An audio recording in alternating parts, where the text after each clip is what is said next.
Okay, तो शुरू करते हैं। ठीक है, यूनियन बजट। अब ये यूनियन बजट क्या है? सिंपली देखो, आप लोगों को पता है बजट क्या होता है।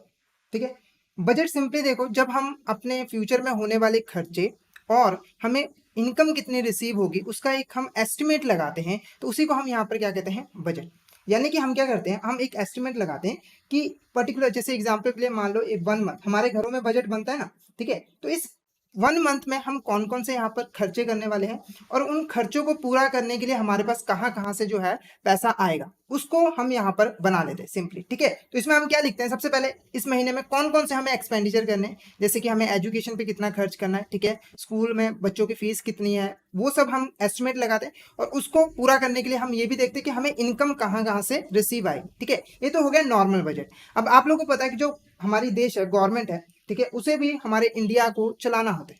ठीक है, तो उसे इंडिया को चलाने के लिए ये जरूरी है कि वो भी पहले बजट बनाए और उसके अनुसार ही वो जो है यहाँ पर काम करे। तो यूनियन बजट क्या होता है? गवर्नमेंट का बजट होता है, जो गवर्नमेंट हमारे देश का बजट बनाती है कि इस पूरे साल में, क्योंकि जो यूनियन बजट होता है वो हमारा पर्टिकुलर 1 ईयर के लिए बनता है, तो इस पूरे साल में हमें कहाँ कहाँ किस किस सेक्टर में जो है खर्चा करना है और हमें किस किस सेक्टर से कितना रेवेन्यू बनाना है, वो पहले एस्टिमेट लगाया जाता है, एक पूरा बजट प्रिपेयर कर लिया जाता है और पूरे साल जो है उस बजट के अनुसार ही काम किया जाता है, उस बजट के अकॉर्डिंग ही काम किया जाता है। जैसे कि सरकार ने पहले ही एस्टिमेट लगा लिया कि हमें हेल्थ सेक्टर में इतना पैसा लगाना है, मान लो कि 5,000 करोड़ हमें जो है हेल्थ सेक्टर में लगाना है, तो जो भी उनके पास पैसा आएगा तो वो हेल्थ सेक्टर में 5,000 करोड़ रुपए जो है वो लगा देगी, उसकी डेवलपमेंट में लगा देगी। ठीक है, ऐसे ही गवर्नमेंट ने एस्टिमेट लगाया कि जो है टैक्सेस से जो कलेक्शन आएगा वो हमारा रहने वाला है 4,000 करोड़। ये पूरे साल में हमारा जो टैक्सेस से कलेक्शन आएगा, रिसिप्ट होगी, वो रहने वाला है 4,000 करोड़। अब जो गवर्नमेंट है वो अपने टैक्स पॉलिसीज उसी हिसाब से ले आएगी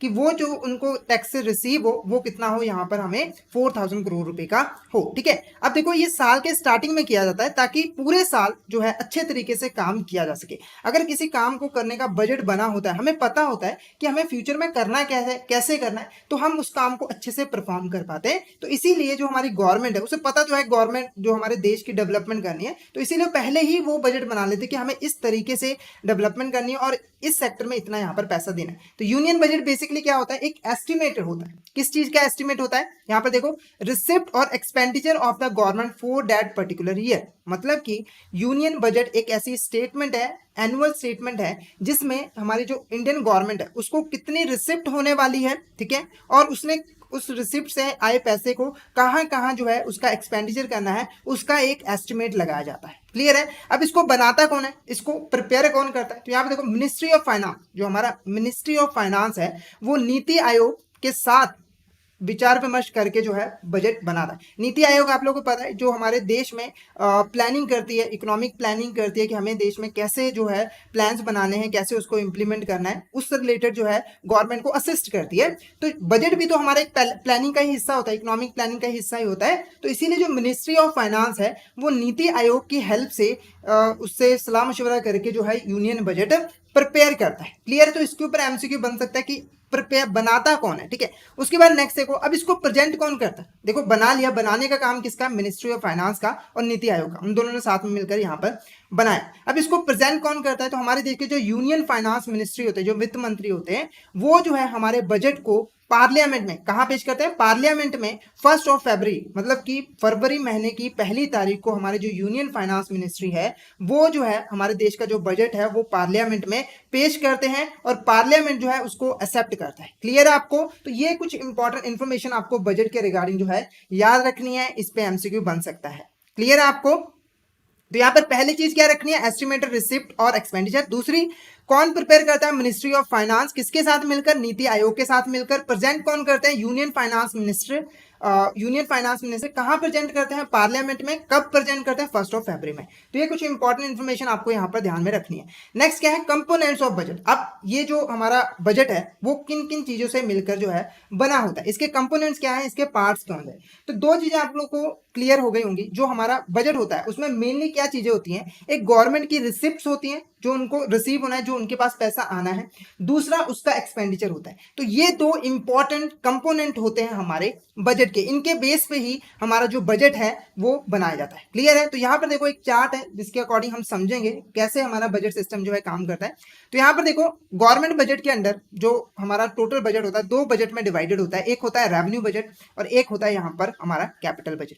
क्लियर है? तो बजट में आते हैं हमारे रिसिप्ट और एक्सपेंडिचर। तो रेवेन्यू बजट देखो ऐसा बजट होता है जिसमें हम जितनी भी रेवेन्यू रिसिप्ट होते हैं और जितने भी हमारे रेवेन्यू एक्सपेंडिचर होते हैं उसका एस्टिमेट लगाते हैं कि फ्यूचर में जाके हमें हमारी गवर्नमेंट को कितनी रेवेन्यू रिसिप्ट आएगी और कितना रेवेन्यू एक्सपेंडिचर आएगा, उसका हम एस्टिमेट लगाते हैं किसमें, रेवेन्यू बजट में। इन दोनों को आगे हम डिटेल में समझेंगे, रेवेन्यू रिसिप्ट क्या होते हैं, रेवेन्यू एक्सपेंडिचर क्या होते हैं, इसको हम आगे डिटेल में समझेंगे। तो अभी फिलहाल के लिए आपने क्या समझना है कि बजट के दो इंपॉर्टेंट कंपोनेंट है, एक रेवेन्यू बजट है और एक कैपिटल बजट है। रेवेन्यू बजट में हम रेवेन्यू रिसिप्ट और रेवेन्यू एक्सपेंडिचर का जो है हम एस्टिमेट लगाते हैं। क्लियर है? उसके बाद नेक्स्ट देखो क्या है, कैपिटल बजट।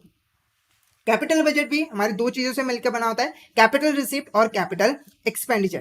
क्लियर है आपको? उसके बाद देखो रेवेन्यू रिसिप्ट में भी हमारी कौन कौन सी चीजें आ जाती हैं, टैक्स रेवेन्यू आ जाता है, नॉन टैक्स रेवेन्यू आ जाता है। उसके बाद टैक्स रेवेन्यू में हमारे डायरेक्ट टैक्सेस आते हैं और इनडायरेक्ट टैक्सेस आते हैं। तो इनसे मिलकर जो हमारा गवर्नमेंट बजट है वो यहाँ पर मिलता है। तो इन कंपोनेंट्स को ही आगे हम एक एक करके जो है पढ़ते हैं, ये एक्चुअली में है क्या। क्लियर है?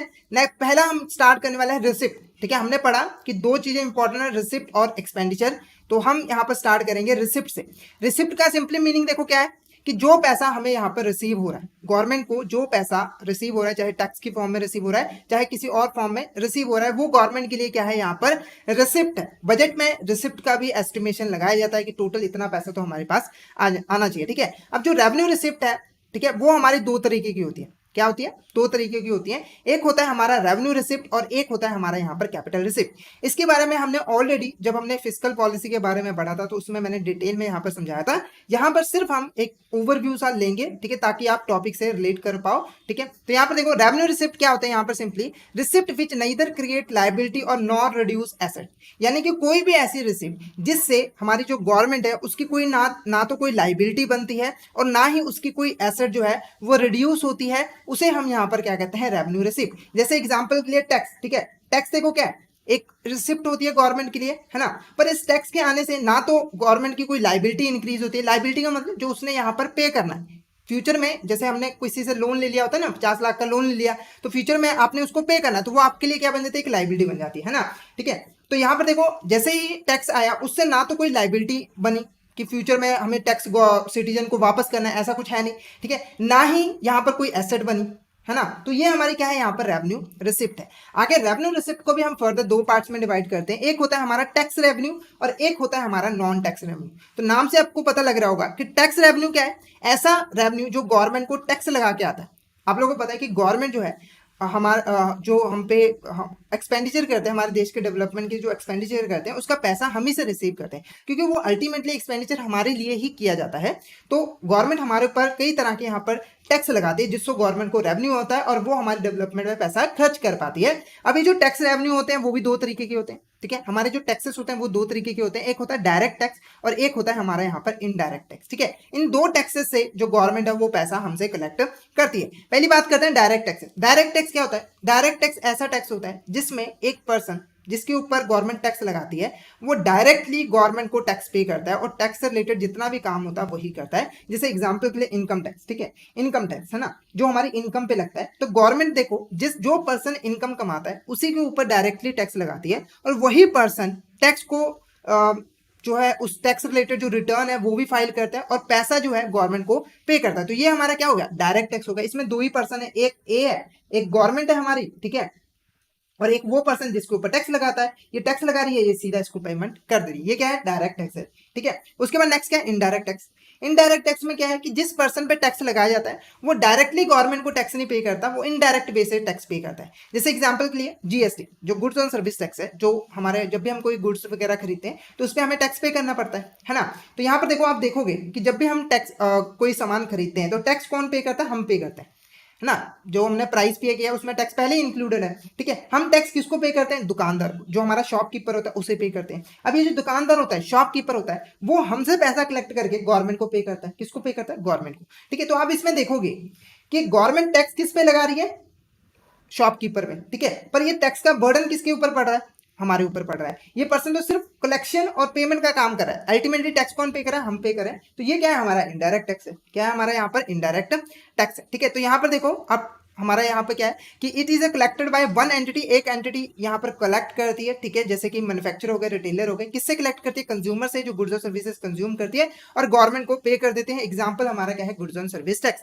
एग्जाम्पल क्या है हमारा यहाँ पर, गुड्स एंड सर्विस टैक्स, ठीक है। तो इससे जो पैसा आएगा वो हमारा टैक्स रेवेन्यू में आएगा। नेक्स्ट क्या है, non tax revenue.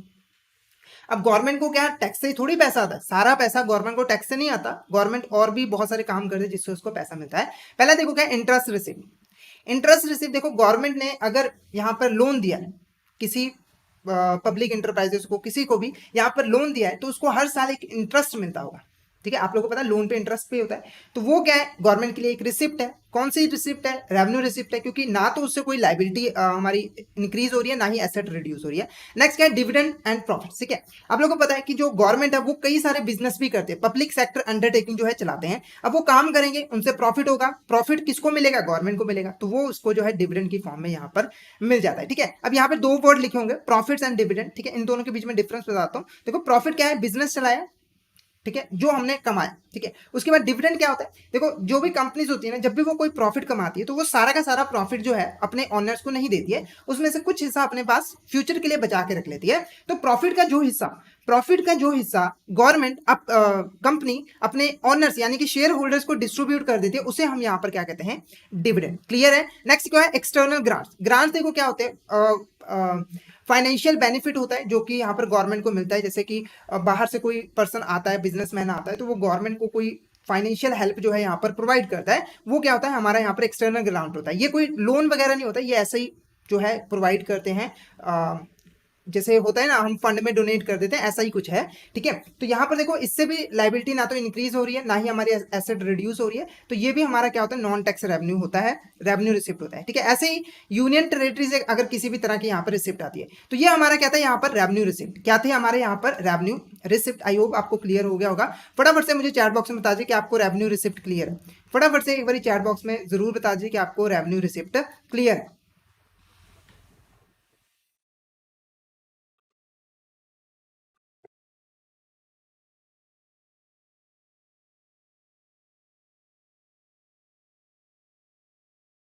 Okay, next देखते हैं हम यहाँ पर कैपिटल रिसिप्ट। अब कैपिटल रिसिप्ट क्या होते हैं, तो यहाँ पर देखो, ऑल गवर्नमेंट रिसिप्ट विच आइदर क्रिएट लाइबिलिटी और रिड्यूस एसेट। कोई भी ऐसी रिसिप्ट, कोई भी ऐसा पैसा जो गवर्नमेंट को मिल रहा है जिससे गवर्नमेंट की लाइबिलिटी इंक्रीज हो रही है या फिर उसकी एसेट रिड्यूस हो रही है, वो हमारा कहलाता है कैपिटल रिसिप्ट। जैसे कि गवर्नमेंट ने यहाँ पर आईएमएफ से लोन ले लिया, ठीक है, आईएमएफ से यहाँ पर लोन ले लिया, वर्ल्ड बैंक से 50 लाख का लोन ले लिया, ठीक है, 50 लाख कम है, 500 लाख का लोन ले लिया, ठीक है, ठीक है। तो इस केस में देखो क्या होता है, इस केस में अब ये जो 500 लाख रुपए का लोन लिया है गवर्नमेंट से, गवर्नमेंट ने आईएमएफ से, उसको एक टाइम पीरियड पे उसे यहाँ पर पे करना है। तो इसकी एक लाइबिलिटी अराइज हो रही है, 50 लाख रुपए आ तो रहे हैं पर गवर्नमेंट की लाइबिलिटी अराइज हो रही है, तो ये क्या है, कैपिटल रिसिप्ट है। इसके अलावा रिड्यूस एसेट, अगर यहाँ पर जो हमारी पब्लिक सेक्टर जो गवर्नमेंट है उसने अपना कोई एसेट थी उसको बेच दिया, ठीक है, उसकी मान लो कि पब्लिक सेक्टर कोई अंडरटेकिंग थी जो वो पहले गवर्नमेंट चला रही थी, पर उसने उसको प्राइवेट सेक्टर को बेच दिया, तो उससे उसको पैसा आया, पर उसकी वजह से उसकी जो एसेट है वो रिड्यूस हो गई। तो ये हमारी क्या कहलाती है यहाँ पर, कैपिटल रिसिप्ट, ठीक है। अब जो कैपिटल रिसिप्ट होती है वो भी दो तरह की होती है। एक होती है नॉन डेट रिसिप्ट, मतलब कि आप किसी लोन वगैरह कोई नहीं ले रहे हो आप, ठीक है, वो आपको रिसिप्ट राइज हो रही है। तो ये कौन सी रिसिप्ट होगी, जो आपने यहाँ पर अपनी एसेट वगैरह को बेचा है। यानी कि जो नॉन डेट रिसिप्ट है वो हमारी गवर्नमेंट की जो एसेट्स है उसको रिड्यूस करती है, ठीक है। कैसे, देखो, recoveries of loans and advances, ठीक है। यहाँ पर देखो गवर्नमेंट ने लोन दिया है, किसको दिया है, मान लो यहाँ पर कोई बाहर की कंट्री है, जैसे मान लो पाकिस्तान है, ठीक है, पाकिस्तान को यहाँ पर है ना गवर्नमेंट ने लोन दे दिया, 50 लाख रुपए का यहाँ पर लोन दिया। अब जैसे ही यहाँ पर गवर्नमेंट ने 50 लाख रुपए का यहाँ पर लोन दिया होगा, तो गवर्नमेंट, हमारी इंडियन गवर्नमेंट के लिए ये क्या है, एक एसेट है। क्या है, यहाँ पर एक एसेट है, क्योंकि इसने ये लोन दिया है ना। पाकिस्तान के लिए क्या होगा, एक लाइबिलिटी है ना, क्या होगा, एक लाइबिलिटी है। अब गवर्नमेंट ने, जैसे ही पाकिस्तान ने ये लोन जो है गवर्नमेंट को वापस कर दिया, जो गवर्नमेंट ने, इंडियन गवर्नमेंट ने यहाँ पर पैसा दिया था उसकी रिकवरी हो गई, तो अब ये जो एसेट थी पहले भारत सरकार की वो अब खत्म होगी, एसेट क्या होगी, रिड्यूस हो गई। क्लियर है आपको। तो जब भी लोन की रिकवरी होगी, एसेट कम होगा, वो हमारी कहलाएगी कैपिटल रिसिप्ट। उसके बाद डिसइन्वेस्टमेंट रिसिप्ट, ठीक है। डिसइन्वेस्टमेंट क्या होता है, जब हम किसी अपनी जो कंपनी है ना, उसमें इन्वेस्टमेंट किए उसको हम खत्म कर देते हैं। जैसे कि गवर्नमेंट ने पब्लिक सेक्टर अंडरटेकिंग में जो है इन्वेस्टमेंट की हुई है, ठीक है, उसके उसने कुछ शेयर्स बेच दी, ठीक है, उसने अपनी इन्वेस्टमेंट को कम कर दिया, तो उससे भी उसको पैसा आएगा, वो हमारा डिसइन्वेस्टमेंट कहलाता है। नेक्स्ट क्या है, डेट रिसिप्ट है। डेट रिसिप्ट आपको पता है कि हमारी गवर्नमेंट जो है वो अलग अलग जगह से जो बोरोविंग करती रहती है, जैसे कि IMF से लोन ले लिया, वर्ल्ड बैंक से लोन लिया, इंटरनली भी सिक्योरिटीज इशू करके पैसा यहाँ पर ले लेती है ना, अपना ट्रेजरी बिल वगैरह इशू करके, तो वो कहलाता है हमारा डेट रिसिप्ट। तो इन दोनों से मिलकर ही हमारा बनता है कैपिटल रिसिप्ट। क्लियर है, तो ये हमारा क्या था, टोटल रिसिप्ट था। उसके बाद नेक्स्ट हमारा इंपॉर्टेंट पार्ट क्या है, एक्सपेंडिचर। अब जैसे हमारा रिसिप्ट दो तरह का होता है, वैसे ही हमारे एक्सपेंडिचर भी दो तरीके के होते हैं, रेवेन्यू एक्सपेंडिचर और कैपिटल एक्सपेंडिचर। तो रेवेन्यू एक्सपेंडिचर देखो क्या होता है, ऐसा एक्सपेंडिचर जो ना तो कोई एसेट को क्रिएट कर रहा है और ना ही हमारी किसी लाइबिलिटी को रिड्यूस कर रहा है, वो हमारा कहलाता है रेवेन्यू एक्सपेंडिचर। यानी कि कोई भी ऐसा एक्सपेंडिचर गवर्नमेंट कर रही है जिससे कोई नई एसेट नहीं बन रही, ठीक है, तो और उससे की कोई पुरानी लाइबिलिटी भी डिक्रीज नहीं हो रही है, वो हमारी कहलाती है रेवेन्यू एक्सपेंडिचर। जैसे कि एग्जांपल के लिए यहाँ पर सैलरी पे कर दी, ठीक है, एम्प्लॉयज की सैलरी पे की है, तो उससे ना तो कोई एसेट क्रिएट हुई है, जैसे एसेट क्या है, हमारे हाईवेज वगैरह है, रोड्स वगैरह है गवर्नमेंट के, है ना, तो इससे ना तो कोई एसेट क्रिएट हुई है, ना ही कोई लाइबिलिटी रिड्यूस हुई है, ना ही कोई लोन वगैरह की रीपेमेंट हुई है, तो ये क्या है, हमारा यहाँ पर रेवेन्यू एक्सपेंडिचर है। अब इसके एग्जांपल देखो क्या है, इंटरेस्ट पेमेंट, ठीक है, जो भी लोन वगैरह लिया हुआ है इंडियन गवर्नमेंट ने, चाहे IMF से लिया है, वर्ल्ड बैंक से लिया, उसके ऊपर इंटरेस्ट पे करना पड़ता है। अब इंटरेस्ट पे करने से ना तो उसकी जो लोन की लाइबिलिटी इंडिया की वो कम हो रही है, लोन तो उतने का उतना ही है, ये तो एक्स्ट्रा पेमेंट है ना, ठीक है, तो ये हमारी क्या कहलाएगी, हमारी रेवेन्यू एक्सपेंडिचर। उसके बाद सब्सिडीज, ठीक है, जो हमारी गवर्नमेंट कुछ प्रायोरिटी सेक्टर को सपोर्ट करने के लिए, जैसे एग्रीकल्चर को, स्मॉल बिजनेसेस को सपोर्ट करने के लिए समय समय पे कुछ अमाउंट पे करती रहती है, सब्सिडीज प्रोवाइड करती रहती है, ताकि उनको जो है फाइनेंशियल हेल्प मिल सके। तो ये जो सब्सिडीज है, इससे भी गवर्नमेंट की कोई एसेट ना तो क्रिएट हो रही है, ना ही लाइबिलिटी रिड्यूस हो रही है, तो ये भी हमारी क्या कहलाएगी, रेवेन्यू एक्सपेंडिचर। नेक्स्ट देखो, grants to state and UT government, जैसे बाहर वाले लोग, फॉरनर जो गवर्नमेंट्स हैं, वो हमारी गवर्नमेंट को, इंडियन गवर्नमेंट को ग्रांट देते हैं, ऐसे ही हमारी जो गवर्नमेंट है वो हमारी स्टेट गवर्नमेंट जो है, यूटी गवर्नमेंट है, उनको भी ग्रांट देती है, तो ये भी हमारा रेवेन्यू एक्सपेंडिचर के अंदर आता है। ऐसी पेंशन दे रही है, पुलिस पे खर्च कर रही है, सोशल सर्विस प्रोवाइड कर रही है, एजुकेशन, हेल्थ, ब्रॉडकास्टिंग, ठीक है, तो इस केस में भी जो है हमारा ये जो क्रिएट नहीं होता, कोई एसेट क्रिएट नहीं होती है। अब यहाँ पर देखो, जो हमारा एजुकेशन हेल्थ है, ठीक है, इसमें रिलेटेड है सर्विसेज प्रोवाइड करना, ठीक है, इसमें हमारी जो एसेट है, बिल्डिंग्स वगैरह नहीं, जो उसमें अच्छी अच्छी यहाँ पर फैसिलिटीज प्रोवाइड यहाँ पर की जाती है, सारी की सारी हमारे रेवेन्यू एक्सपेंडिचर में ही आती है। नेक्स्ट देखो क्या है, कैपिटल एक्सपेंडिचर। कैपिटल एक्सपेंडिचर क्या है, ऐसा कोई एक्सपेंडिचर जिसकी वजह से कोई यहाँ पर हमारी एसेट क्रिएट हो या फिर लाइबिलिटी जो है वो यहाँ पर रिड्यूस हो।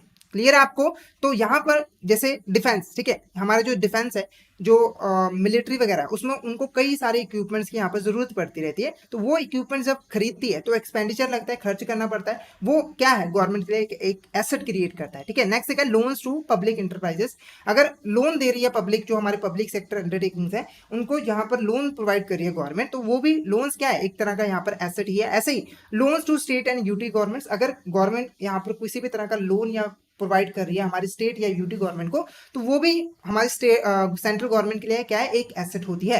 ऐसे ही लोन्स प्रोवाइड करें फॉरेन गवर्नमेंट्स को, ठीक है। अब आपने यहाँ पर एक चीज नोटिस की होगी, loans to state and UT governments, एक और आपने वर्ड पहले पढ़ा था, ग्रांट, ठीक है। अब देखो ग्रांट क्या होता है, फ्री ऑफ कॉस्ट प्रोवाइड कर दिया, ठीक है, आप यूज कर लो, आपको थोड़ा बेनिफिट दे दिया। लोन क्या है कि हमने दिया है, आप हमें एक पर्टिकुलर टाइम पीरियड के बाद वापस करोगे, तो ये तो हमारा रेवेन्यू एक्सपेंडिचर है, पर जो लोन है वो हमारा कैपिटल एक्सपेंडिचर है। क्लियर है, तो ये दो से मिलकर ही हमारा जो है बजट बनता है, इन दोनों को ही एस्टिमेट लगाती है हमारी गवर्नमेंट और उसके अकॉर्डिंग जो है वो काम करना शुरू करती है, ठीक है। तो फटाफट से एक बार चैट बॉक्स में बता दीजिए कि आपको ये दो कॉन्सेप्ट क्लियर, फटाफट से एक बार चैट बॉक्स में बता दीजिए कि आपको ये दो कॉन्सेप्ट क्लियर है, एक्सपेंडिचर और रिसिप्ट वाला। नेक्स्ट हम कॉन्सेप्ट पढ़ेंगे डेफिसिट कॉन्सेप्ट, ये मोस्ट इंपॉर्टेंट हमारा यहाँ पर कॉन्सेप्ट है जिसके ऊपर MCQ बनेंगे। तो फटाफट से आंसर बता दीजिए, आंसर नहीं बता दीजिए क्लियर है कि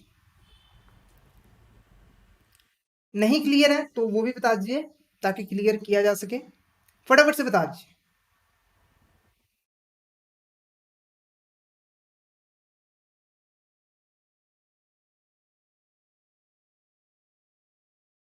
ओके, तो नेक्स्ट देखते हैं हम डेफिसिट कॉन्सेप्ट, ठीक है। अब डेफिसिट कॉन्सेप्ट क्या होता है, तो सिंपली देखो डेफिसिट का मतलब क्या होता है, पहले हम डेफिसिट समझ लेते हैं। देखो जब भी किसी पर्सन का हम नॉर्मली अगर बात करें किसी पर्सन के जो एक्सपेंडिचर है, ठीक है, जो उस किसी पर्सन के जो वो एक्सपेंडिचर कर रहा है, खर्च कर रहा है, वो ज्यादा हो जाए, ठीक है, ग्रेटर देन हो जाए किससे, जो उसको यहाँ पर रेवेन्यू मिल रही है, जो उसको रेवेन्यू यहाँ पर रिसीव हो रही है, तो वो जो अमाउंट होती है ना वो क्या कहलाता है, डेफिसिट कहलाता है। जैसे मान लो यहाँ पर एक पर्सन ए है, उसको एक महीने में जो वो एक्सपेंडिचर करता है वो होते हैं इसके 50,000 के, मतलब जो छोटी मोटी चीजों पे वो खर्च करता है 50,000 के, पर इसको जो रेवेन्यू रिसीव होती है यानी कि जो सैलरी हर महीने मिलती है वो मिलती है सिर्फ और सिर्फ 40,000 का, ठीक है। तो आप देखते हो यहाँ पे एक्सपेंसिव ज्यादा है, रेवेन्यू कम है, ठीक है। कितने का डिफरेंस है यहाँ पर, 1,000 है, कितने का, 1,000 का यहाँ पर, सॉरी 1,000 नहीं 10,000, ठीक है, 10,000 का यहाँ पर डिफरेंस है। ये अमाउंट को हम यहाँ पर क्या कहते हैं, डेफिसिट। ऐसे ही जब गवर्नमेंट अपना एस्टिमेट लगाती है कि हमें एक्सपेंडिचर इतना करना है, ठीक है, एक्सपेंडिचर मान लो, ठीक है, इतना करना है और रिसिप्ट इतनी आनी है, तो वो उसमें भी डिफरेंस आने के चांसेस हो। जनरली आप बात करो हमारी जो इंडियन गवर्नमेंट बजट बनाती है उसमें हमेशा डेफिसिट होता है, यानी कि जो गवर्नमेंट हमारी बनाती है बजट वो डेफिसिट बजट होता है, जिसमें हमारे जो गवर्नमेंट के एक्सपेंडिचर है वो हमेशा ज्यादा होते हैं किससे, उसकी जो रिसिप्ट आती है।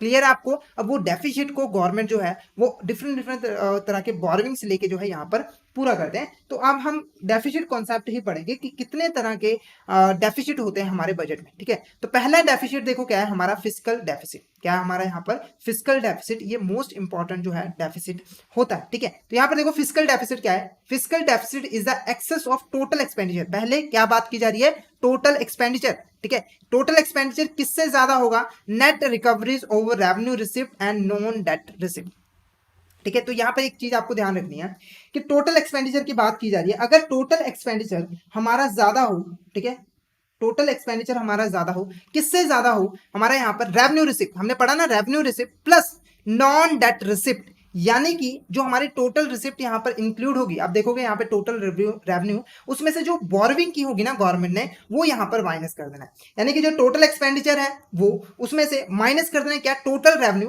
पर जो गवर्नमेंट ने बोरोविंग्स की होंगी, चाहे वो इंटरनली की हो, चाहे वो देश के बाहर से IMF वगैरह, वर्ल्ड बैंक से यहाँ पे लोन वगैरह लिया हो, उसको हमें एक्सक्लूड कर देना है टोटल रेवेन्यू में से, और वहां पे हमारा जो डेफिसिट आएगा उसे हम कहते हैं फिस्कल डेफिसिट। क्लियर है। जैसे एग्जांपल के लिए मान लो, ठीक है, जैसे एग्जांपल के लिए मान लो यहाँ पर जो गवर्नमेंट है उसका जो एक्सपेंडिचर हुआ 1,000 करोड़ का हुआ, ठीक है। जो टोटल सिर्फ रेवेन्यू रिसिप्ट वो कितनी हुई यहाँ पर, मान लो 6,000 करोड़ की, कितने की है, 600 करोड़ की, ठीक है। उसके बाद मान लो, ठीक है, उसके बाद मान लो कि सिर्फ और सिर्फ जो गवर्नमेंट ने डिस इन्वेस्टमेंट की, यानी कि जो उसकी एसेट्स थे उसको कम करके उसके पास जो पैसा आया बोरोविंग के अलावा, सिर्फ जो एसेट्स को कम करके जो पैसा आया वो आया यहाँ पर मान लो 300 करोड़, कितना आया यहाँ पर 300 करोड़। तो यहाँ पर जब आप डेफिसिट निकालोगे तो ये हमारा कितना निकल के आ जाएगा यहाँ पर 100 करोड़, कितना आ जाएगा यहाँ पर हमारा 100 करोड़ यहाँ पर निकल के आ जाएगा। क्लियर है। तो ये चीज आपने ध्यान रखनी है। कभी कभी बच्चे कंफ्यूज हो जाते हैं कि फिस्कल डेफिसिट होता है total expenditure minus total revenue, तो ऐसा नहीं है। टोटल रेवेन्यू में हम जो बोरोविंग होंगी उसको यहाँ पर माइनस कर देंगे, ठीक है, क्योंकि हमें एग्जैक्ट जानना है कि हमारा कितना हमें नुकसान, मतलब नुकसान नहीं, कितना घाटा पड़ रहा है, कितना हमें एक्सपेंडिचर को कंट्रोल करने की जरूरत है। तो यहाँ पर देखो अगर किसी देश का जो फिस्कल डेफिसिट है वो इंक्रीज होता जाता है तो इसका मतलब क्या है कि गवर्नमेंट को अपने एक्सपेंडिचर पर कंट्रोल करना चाहिए। गवर्नमेंट जो है अपने एक्सपेंडिचर को अच्छे तरीके से कंट्रोल नहीं कर पाती है, जिसकी वजह से ये फिस्कल डेफिसिट जो है बढ़ता रहता है, और गवर्नमेंट जो है हमारी इसकी वजह से डेट ट्रैप में फंसती रहती है। डेट ट्रैप का मतलब क्या होता है कि ज्यादा से ज्यादा गवर्नमेंट लोन लेती है, जिसकी वजह से लोन में हमारी जो गवर्नमेंट है वो फंस के रह जाती है। तो फिस्कल डेफिसिट काफी यहाँ पर नुकसानदायक होता है किसी भी कंट्री के लिए। क्लियर है। नेक्स्ट देखो क्या है, रेवेन्यू डेफिसिट।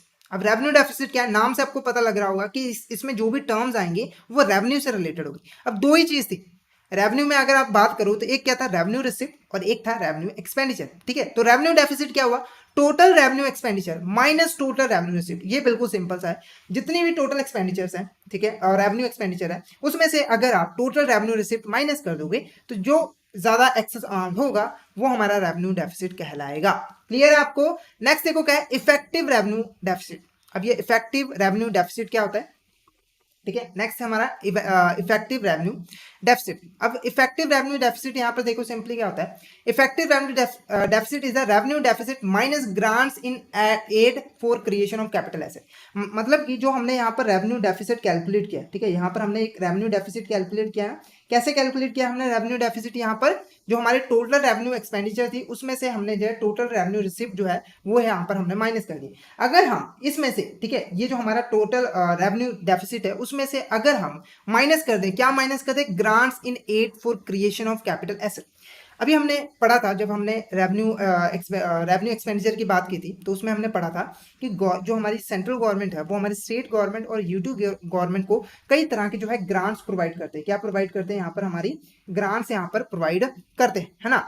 अब आप लोगों को पता है कि जो ग्रांट्स आते हैं वो कहाँ आते हैं? हमारे रेवेन्यू एक्सपेंडिचर में आते हैं, है ना।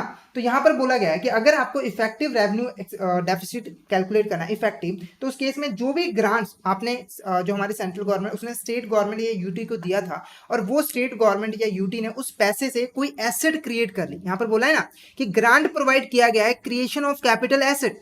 यानी कि मान लो कि यहाँ पर हरियाणा सरकार थी, उसको गवर्नमेंट ने 100 करोड़ रुपीज यहाँ पर पे कर दिए। क्या पे कर दिए? 100 करोड़ रुपीज यहाँ पर पे कर दिए, ठीक है। और उसने इस 100 करोड़ रुपए का एक हाईवे बना लिया, बहुत अच्छा हाईवे बना लिया, जिससे हमारी कंट्री की यहाँ पर ग्रोथ हुई, ठीक है। तो इस केस में ये जो 100 करोड़ रुपए का ग्रांट प्रोवाइड किया ना, इसे हमें माइनस कर देना है, किसमें से? रेवेन्यू डेफिसिट में से। उसके बाद हमारा जो है एग्जैक्ट इफेक्टिव रेवेन्यू डेफिसिट जो है वो कैलकुलेट हो जाएगा कि एक्चुअली में हमारा रेवेन्यू डेफिसिट कितना है।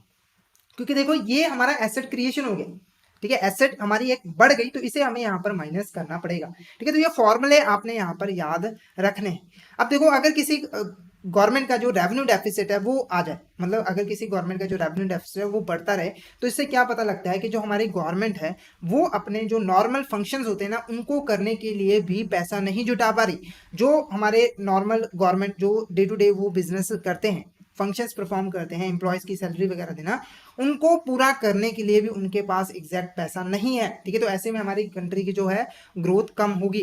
क्लियर है आपको? नेक्स्ट देखो क्या है हमारा प्राइमरी डेफिसिट। अब ये प्राइमरी डेफिसिट क्या है, ठीक है।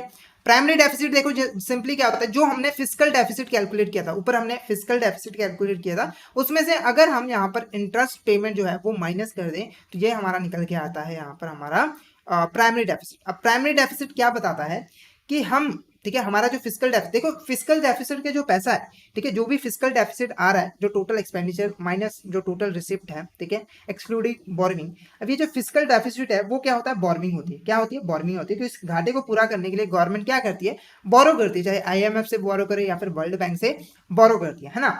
अब ये देखो अगर, अब हमें देखना है प्राइमरी डेफिसिट में, हमें ये देखना है कि ये जो हम बोरविंग कर रहे हैं उसमें से कितना पैसा जो है हम इंटरेस्ट पेमेंट करने के बाद भी हमारे पास बच जाता है। यानी कि सिर्फ इंटरेस्ट पे करने के अलावा हम कितना पैसा जो है यहाँ पर बोरो करें अपने अदर एक्टिविटीज को करने के लिए। मान लो फिजिकल डेफिसिट हमारा कितने का आता है? 100 करोड़ रुपीज, ठीक है, और उसमें से हम इंटरेस्ट कितना पे करते हैं? 90 करोड़ रुपीज। तो आप देख सकते हो कि जो टोटल हम बोरविंग कर रहे हैं उसमें से 90 करोड़ तो हम इंटरेस्ट के लिए पे कर रहे हैं और बाकी का जो 10 करोड़ है वो हम किसी और एक्टिविटीज के लिए यहाँ पर कर रहे हैं। तो ये हमारे कुछ इंपॉर्टेंट डेफिसिट के कॉन्सेप्ट थे। तो हमने मेनली जो है यहाँ पर फिजिकल डेफिसिट के बारे में पढ़ा, रेवेन्यू डेफिसिट के बारे में पढ़ा, इफेक्टिव रेवेन्यू डेफिसिट के बारे में पढ़ा और लास्ट में प्राइमरी डेफिसिट के बारे में भी पढ़ा। तो फटाफट से मुझे एक बार चैट बॉक्स में बता दीजिए क्या आपको यहाँ तक क्लियर है, क्या आपको ये सारे डेफिसिट जो है क्लियर है। अगर किसी भी तरह का डाउट हो तो आप बता सकते हो, ठीक है, ताकि आप डाउट को सॉल्व किया जा सके। उसके बाद हम जो नया बजट हमारा आया है 2023-24 का, उसके कुछ इंपॉर्टेंट पॉइंट्स को यहाँ पर डिस्कस करेंगे जिसके चांसेस हैं एग्जाम में आने के। तो फटाफट से एक बार मुझे चैट बॉक्स में बता दीजिए क्या आपको यहाँ तक क्लियर है। फटाफट से बता दीजिए, फटाफट से बता दीजिए।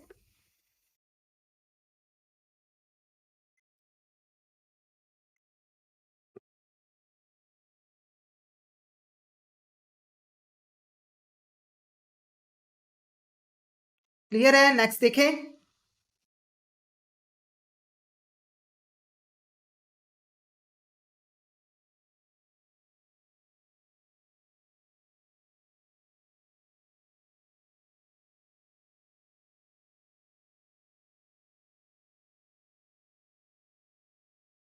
ओके नेक्स्ट देखते हैं इंपॉर्टेंट हाइलाइट्स ऑफ बजट 2023 और 24, ठीक है।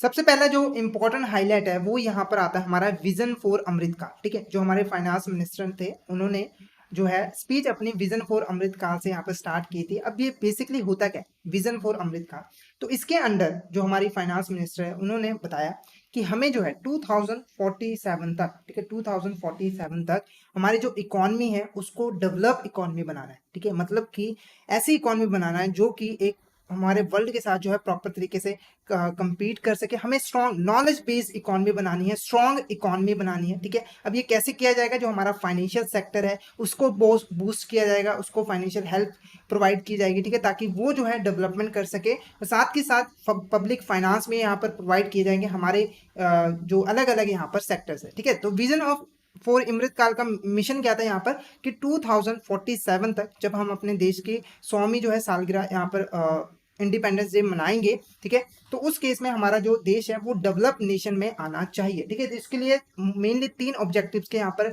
बात की गई थी विजन फॉर अमृतकाल में। पहला देखो क्या है कि जो हमारे सिटीजन्स हैं उनके लिए अपॉर्चुनिटीज क्रिएट करनी है ताकि जो है उनकी यहाँ पर ग्रोथ हो सके, ठीक है। स्पेशली जो हमारे यूथ है, जो हमारा यूथ है उनके लिए तरह तरह के अपॉर्चुनिटीज यहाँ पर, जैसे एम्प्लॉयमेंट के, ठीक है, स्किल इंप्रूवमेंट के, उनके डेवलपमेंट के कई सारे अपॉर्चुनिटीज को क्रिएट करना ताकि वो उसका बेनिफिट लेके ग्रोथ कर सके, क्योंकि उनकी ग्रोथ होगी तो हमारी कंट्री की भी यहाँ पर ग्रोथ होगी। नेक्स्ट वो क्या है, एम्प्लॉयमेंट जनरेशन पे बात की गई कि हमें जो है अपने यूथ को यहाँ पे डेवलप करना है, उनको ज़्यादा से ज़्यादा जो है एम्प्लॉयमेंट जनरेट करनी है ताकि हमारा देश भी डेवलप नेशन की कैटेगरी में आ जाए। उसके बाद देखो improving strengthening macro economic stability. Macro economy क्या होता है, जब हम पूरी कंट्री की बात करते हैं, हम पूरी कंट्री के बारे में जो है एनालिसिस करते हैं, स्टडी करते हैं, ठीक है, तो हमें जो है पूरी कंट्री को स्ट्रेंथ करना है, मजबूत बनाना है और उसे जो है स्टेबल भी रखना है, मतलब ग्रोथ भी करना है और स्टेबिलिटी भी मेंटेन करके रखनी है। उसके बाद नेक्स्ट देखो क्या है, सप्तऋषि, ठीक है। सप्तऋषि क्या था,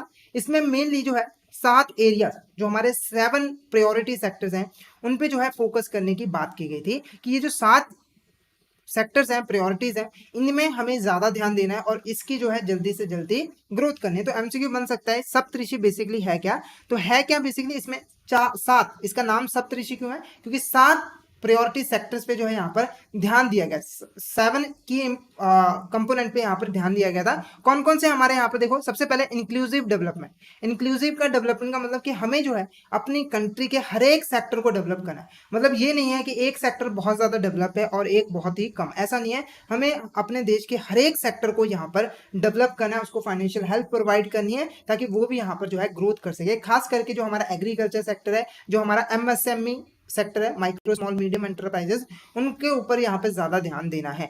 नेक्स्ट देखो क्या है, रीचिंग द लास्ट माइल, ठीक है। रीचिंग द लास्ट माइल में क्या बात की गई थी कि हमारा जो देश है, ठीक है, उसके कोने कोने तक जो है हर सर्विसेज पहुंचानी, मतलब हमारे देश का हर सिटीजन जो भी हम सर्विसेज प्रोवाइड करते हैं उसका यहाँ पर बेनिफिट ले सके, गवर्नमेंट स्कीम सर्विसेज का बेनिफिट ले सके और अपनी यहाँ पर ग्रोथ कर सके, ठीक है। हर तरह की services, education service, financial services, ठीक है, और भी जो भी सर्विस है उसको यहाँ पर पहुंचाना है। नेक्स्ट वो क्या है, इंफ्रास्ट्रक्चर एंड इन्वेस्टमेंट। तो हमें जो है अपने इंफ्रास्ट्रक्चर को यहाँ पर डेवलप करने, नए नए हाईवे आने हैं ताकि लोगों को इसका बेनिफिट मिल सके। नेक्स्ट देखो क्या है, अनलीशिंग द पोटेंशियल। जो हमारे देश के सिटीजन्स हैं उनके पोटेंशियल को बढ़ाना है, मतलब जो पोटेंशियल उनके बीच में अभी छुपा पड़ा है ना, उनको ज़्यादा मौके नहीं मिल रहे हैं जिसकी वजह से वो अपना पोटेंशियल दिखा नहीं पा रहे हैं, तो उनको यहाँ पर बढ़ाना है ताकि वो ज़्यादा एफिशिएंट तरीके से काम करें और हमारे देश की डेवलपमेंट हो। इसके अंडर जो हमारी गवर्नमेंट है उसने कई तरह की जो है स्कीम्स हैं, जैसे कि हमारे जो इंजीनियरिंग कॉलेज हैं उनमें जो लैब्स में 5G सर्विसेज प्रोवाइड की ताकि उनकी हेल्प से हमारे देश के जो यूथ हैं उनकी स्किल्स को यहाँ पर इम्प्रूवमेंट किया जाए, उनकी स्किल्स को बढ़ाया जाए। साथ के साथ, ठीक है, कोई बहुत सारे सेंटर्स खोले गए जिसकी हेल्प से जो हमारे यूथ है उनको ऐसे स्किल्स प्रोवाइड की जाए, ऐसा उनका डेवलपमेंट की जाए ताकि वो इंटरनेशनल लेवल पे भी इन स्किल का यूज करके अपना जो है एम्प्लॉयमेंट पा सके, काम कर सके और ग्रोथ कर सके। क्लियर है। नेक्स्ट वो ग्रीन ग्रोथ पे फोकस किया गया। ग्रीन ग्रोथ में मेनली जो है नेचुरल रिसोर्सेज पे फोकस किया कि हमें ज्यादा से ज्यादा नेचुरल रिसोर्सेज का यूज करके जो है हमें अपना काम करना है। जैसे एग्रीकल्चर है उसमें फर्टिलाइजर को मना किया गया, नेचुरल रिसोर्सेज के साथ जो है खेती एग्रीकल्चर करने के लिए यहाँ पर कोशिश की गई थी, इसलिए नए नए यहाँ पर इंसेंटिव्स प्रोवाइड करने की स्कीम्स यहाँ पर ले आई गई थी। साथ के साथ जो हमारे नेचुरल गैसेस होते हैं, ठीक है, उसको भी बढ़ाने के लिए फोकस किया गया। कई सारे प्लांट्स यहाँ पर स्टैब्लिश किए गए ताकि जो नेचुरल गैसेस उसको प्रोड्यूस किया जा सके और उसको जो है प्रोडक्शन प्रोसेस में यूज किया जा सके। नेक्स्ट क्या है, यूथ पावर को बढ़ाना है। ऐसे ही फाइनेंशियल सेक्टर को भी यहाँ पर इंप्रूवमेंट लानी है, उसको स्ट्रेंथ करना है, मजबूत करना है, क्योंकि हमारा जो फाइनेंशियल सेक्टर है वो हमारे देश की जो है बैकबोन होती है, तो इसीलिए फाइनेंशियल सेक्टर को भी यहाँ पर इंप्रूव करना है। ठीक है, अब कुछ हम यहाँ पे डाटा भी देख लेते हैं। तो यहाँ पे देखो बजट एस्टिमेट 2023-24 में हमारा क्या क्या एस्टिमेट लगाया गया था, क्योंकि बजट में बेसिकली एस्टिमेट ही लगाए जाते हैं।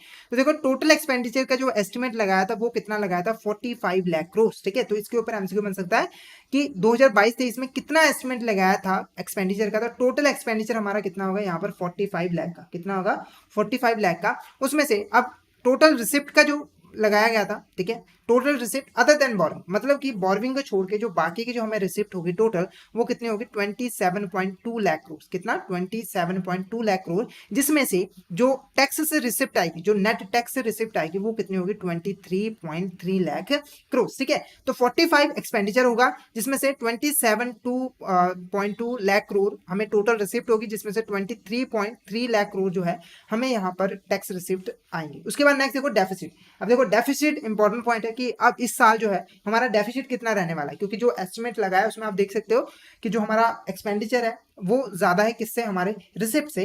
तो इस साल हमारा डेफिसिट कितना रहने वाला है, तो यहाँ पर देखो 2023-24 में जो डेफिसिट होगा वो एस्टिमेट किया गया है 5.9% ऑफ जीडीपी। जो हमारी जीडीपी है उसका टोटल 5.9% जो है यहाँ पर फिस्कल डेफिसिट रहने वाला है 2023-24 में। क्लियर है, अब ये सिर्फ एक एस्टिमेट है, आप लोग को पता है ये बढ़ भी सकता है और कम भी हो सकता है। अब इस डेफिसिट को कम करने के लिए यहाँ पे टारगेट रखा गया है कि जो हमारा 2024-25 होगा वहां पर इस डेफिसिट को 4.5 तक यहाँ पर लेके आना है।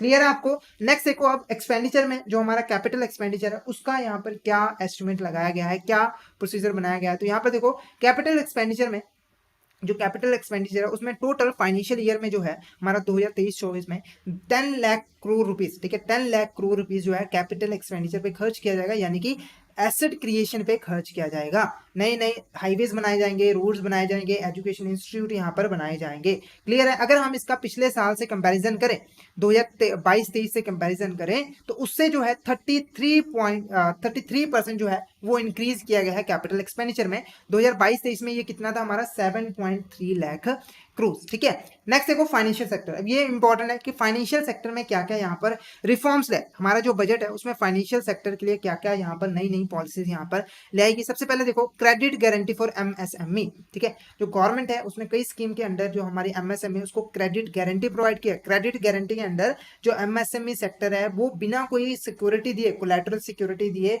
बैंक्स वगैरह से जो है वो लोन ले सकता है, क्योंकि इसकी गारंटी गवर्नमेंट देगी। क्लियर है, तो इसकी हेल्प से एमएसएमई को जो है इजीली फाइनेंस यहाँ पर मिलना पॉसिबल हो जाएगा। नेक्स्ट वो announcement of central processing centre. एक सेंट्रल प्रोसेसिंग सेंटर जो है उसको यहाँ पर सेटअप किया जाएगा। अब ये सेंट्रल प्रोसेसिंग सेंटर क्या करेगा, जो भी हमारी कंपनीज होंगी, जो कंपनीज लॉ के अंडर रजिस्टर होंगी, ठीक है, उनसे जुड़े काम, वो भी जो भी फॉर्म्स वगैरह भरते हैं, ठीक है, जो भी कोई जैसे होता है ना बहुत सारी फॉर्मेलिटीज पूरी करनी पड़ती हैं जब भी हमें कोई कंपनी स्टार्ट करते हैं, ठीक है, और चलते वक्त भी जब हम कंपनी चला भी रहते हैं तो कई सारी कंपनीज एक्ट के अंडर फॉर्मेलिटीज है जो कि हमें पूरी करनी होती है। फाइनेंशियल स्टेटमेंट वगैरह हमें भरना पड़ता है कंपनीज एक्ट में, ठीक है, रजिस्ट्रार के पास। तो जो सेंट्रल प्रोसेसिंग सेंटर है वो मैनेज करेगा, इसकी हेल्प से जल्दी जो भी फॉर्म्स वगैरह भरे जाएंगे उसका रिजल्ट यहाँ पर आ जाएगा। ठीक है, काम पॉसिबल हो जाएगा जल्दी से जल्दी। नेक्स्ट देखो क्या, setting up national financial information registry. National financial information registry यहाँ पर सेटअप किया जाएगा। अब ये इसका काम क्या होगा, मेनली जो हमारे देश में, ठीक है, जो हमारे देश में कोई भी कंपनी है या फिर इंडिविजुअल है उसकी फाइनेंशियल इंफॉर्मेशन को इकट्ठा करके रखना।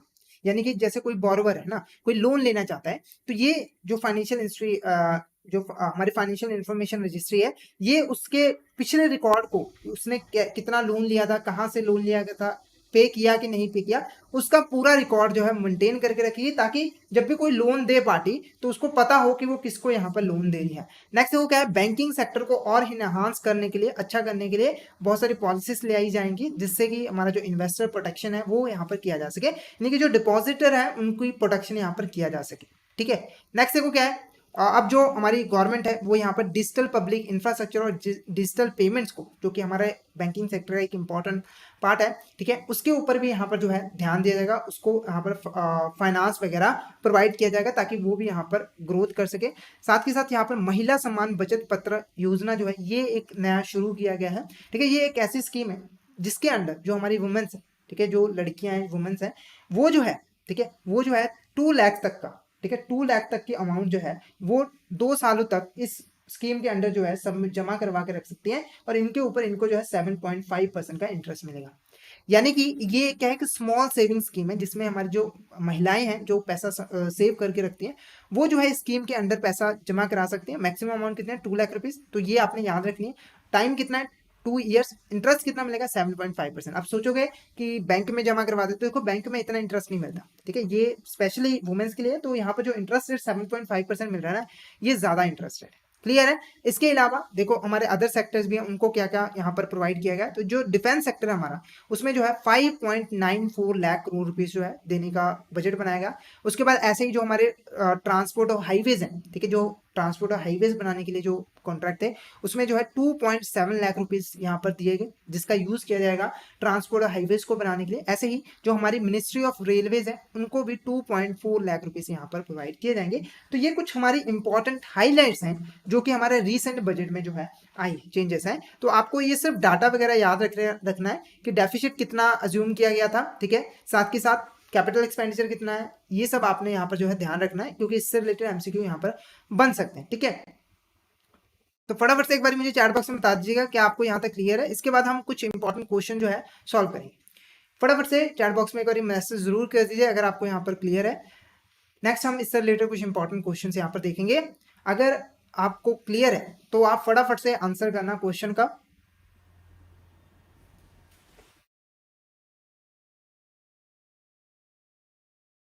ओके, तो फर्स्ट क्वेश्चन देखते हैं। लगता है कोई भी डाउट नहीं है, सब क्लियर है। ओके, तो फटाफट से अब आंसर आने चाहिए। तो पहला क्वेश्चन देखो क्या है, receipt by way of direct indirect taxes, ठीक है, interest, dividend, profit from investment, fees, other receipt from services rendered by the government और कोर्ट। मतलब ये सारे जो रिसिप्ट रिसीव होते हैं गवर्नमेंट को, वो क्या कहलाते हैं? क्या वो रेवेन्यू रिसिप्ट है, क्या वो कैपिटल रिसिप्ट है, क्या वो टैक्स रेवेन्यू है या फिर नॉन टैक्स रेवेन्यू है? फटाफट से मुझे बता दीजिए इन सभी को एक साथ क्या कहते हैं। क्या वो रेवेन्यू रिसिप्ट है, क्या वो कैपिटल रिसिप्ट है, क्या वो टैक्स रेवेन्यू है या फिर नॉन टैक्स रेवेन्यू? फटाफट से एक बार चैट बॉक्स में आंसर बता दीजिए, इसका आंसर क्या है? फटाफट से आंसर बता दीजिए।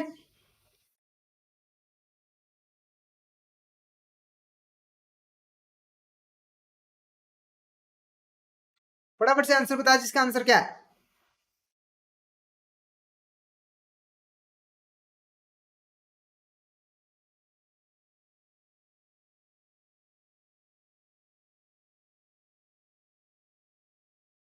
तो आंसर देखो हमारा option A is a correct answer, revenue receipt. ये सभी के सभी जो रिसिप्ट है हमारी क्या है यहाँ पर, रेवेन्यू रिसिप्ट है। क्लियर है। तो option A is a correct answer, B नहीं है, ए है, ठीक है, ए है। क्योंकि देखो रेवेन्यू रिसिप्ट क्या थी, ऐसी रिसिप्ट जिससे कोई ना तो एसेट क्रिएट होती है, ना ही हमारी जो एसेट है, सॉरी, कोई एसेट क्रिएट होती है, ना ही हमारी जो एसेट नहीं क्रिएट हो रही है, और सॉरी उल्टा बोल गया मैं, ठीक है। रेवेन्यू रिसिप्ट से ना ही हमारी कोई एसेट जो है वो डिक्रीज होती है और ना ही हमारी लाइबिलिटी इंक्रीज होती है, ठीक है। तो सॉरी मैं उल्टा बोल गया था। तो revenue receipt is the correct answer. Next देखो यहाँ पर second question, receipt by way of loan raise from the market, ठीक है, borrowing from RBI, external assistance from foreign governments, recoveries of loans and advances और, ठीक है। अगर यहाँ पर कोई भी रिसिप्ट आती है, लोन लिया है मार्केट से या फिर आरबीआई से बोरोइंग की है या फिर किसी फॉरेन गवर्नमेंट से बोरोइंग की है, तो इसको हम क्या कहते हैं? क्या ये हमारे रेवेन्यू रिसिप्ट होते हैं या फिर कैपिटल रिसिप्ट होते हैं या फिर टैक्स रेवेन्यू होते हैं या फिर नॉन टैक्स रेवेन्यू? फटाफट से इसका आंसर बता दीजिए, इसका आंसर क्या है? फटाफट से इसका आंसर बता दीजिए, इसका आंसर क्या है? देखो रिसिप्ट तो है, ये तो पता है कि रिसिप्ट है, ठीक है। आपने ये देखना है कि क्या इससे कोई लाइबिलिटी इंक्रीज हो रही है या फिर कोई एसेट हमारी जो है वो रिड्यूस हो रही है। फटाफट से यहाँ पर आंसर बता दीजिए, इसका आंसर क्या है? आंसर बता दीजिए। बिल्कुल सही, option B is the correct answer, capital S receipt, ठीक है, कैपिटल रिसिप्ट। नेक्स्ट क्वेश्चन देखो, expenses incurred for the normal running of the government departments, interest charges on debt and subsidies और कॉल, ठीक है। तो यहाँ पर देखो अगर कोई यहाँ पर गवर्नमेंट एक्सपेंस कर रही है, किस पे? नॉर्मल रनिंग ऑफ गवर्नमेंट, मतलब कि जो गवर्नमेंट डिपार्टमेंट्स हैं जो काम करते हैं, पब्लिक वेलफेयर के लिए काम करते हैं, उसमें जो खर्च होता है जैसे कि एम्प्लॉयज की सैलरी वगैरह होगा, मेंटेनेंस का खर्चा, वो जो खर्चा यहाँ पर गवर्नमेंट करती है, साथ के साथ जो इंटरेस्ट देती है वो अपने डेट पे या फिर सब्सिडीज प्रोवाइड करती है, तो वो हमारा क्या कह रहा था? Capital expenditure, revenue expenditure, government expense. फटाफट से इसका आंसर बता दीजिए। बिल्कुल सही ऑप्शन, ठीक है, option B is a correct answer, revenue expenditure. क्या है हमारा यहाँ पर? Revenue expenditure. क्लियर है आपको? क्या है हमारा यहाँ पर? Revenue expenditure.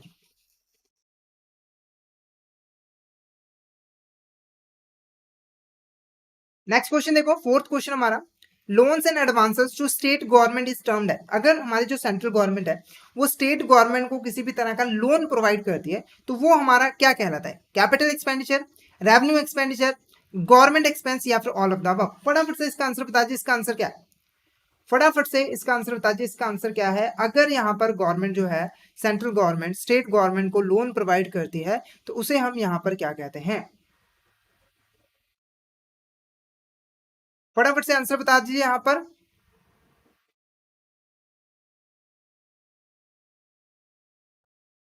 अगर यहाँ पर स्टेट गवर्नमेंट को लोन प्रोवाइड किया जाता है तो उसका आंसर क्या है? बिल्कुल सही। यहाँ पर fourth question, option A is the correct answer. ये क्या है हमारे यहाँ पर? कैपिटल एक्सपेंडिचर है, क्योंकि इससे हमारी जो है एक एसेट क्रिएट होती है सेंट्रल गवर्नमेंट की। नेक्स्ट देखो, the excess of government revenue expenditure over revenue receipt. अगर जो है हमारी गवर्नमेंट के जो रेवेन्यू एक्सपेंडिचर है वो ज्यादा हो जाते हैं किससे? रेवेन्यू रिसिप्ट से, तो ये क्या कहलाता है? क्या ये फिजिकल डेफिसिट है, या फिर रेवेन्यू डेफिसिट है, या फिर कैपिटल डेफिसिट है, या फिर नन ऑफ द अबव? फटाफट से इसका आंसर बता दीजिए, इसका आंसर क्या है? अगर हमारा जो रेवेन्यू एक्सपेंडिचर है वो ज्यादा हो जाए किससे? रेवेन्यू रिसिप्ट से, तो क्या होगा? फटाफट से इसका आंसर बता दीजिए, फटाफट से इसका आंसर बता दीजिए।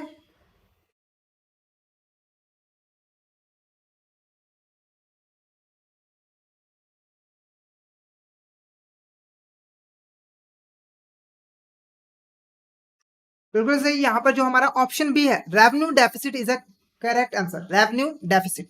ठीक है, जब भी हमारे रेवेन्यू एक्सपेंडिचर ज्यादा होंगे रेवेन्यू रिसिप्ट से, वो कहलाएगा हमारा रेवेन्यू डेफिसिट।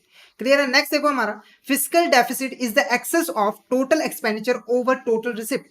जो हमारा फिजिकल डेफिसिट है, अगर हमारा टोटल एक्सपेंडिचर जो है टोटल रिसिप्ट से ज्यादा हो जाए तो उसे हम फिजिकल डेफिसिट कहते हैं। तो क्या ये स्टेटमेंट हमारी ट्रू है या फिर? फटाफट से इसका आंसर बता दीजिए, ये स्टेटमेंट हमारी ट्रू है या फिर फॉल्स? फटाफट से बता दीजिए। अगर हमारी टोटल एक्सपेंडिचर जो है वो ज्यादा हो जाए टोटल रिसिप्ट से, तो वो हमारा फिजिकल डेफिसिट होता है। तो फटाफट से इसका आंसर बता दीजिए, क्या ये स्टेटमेंट हमारी ट्रू है या फिर फॉल्स? फटाफट से बता दीजिए।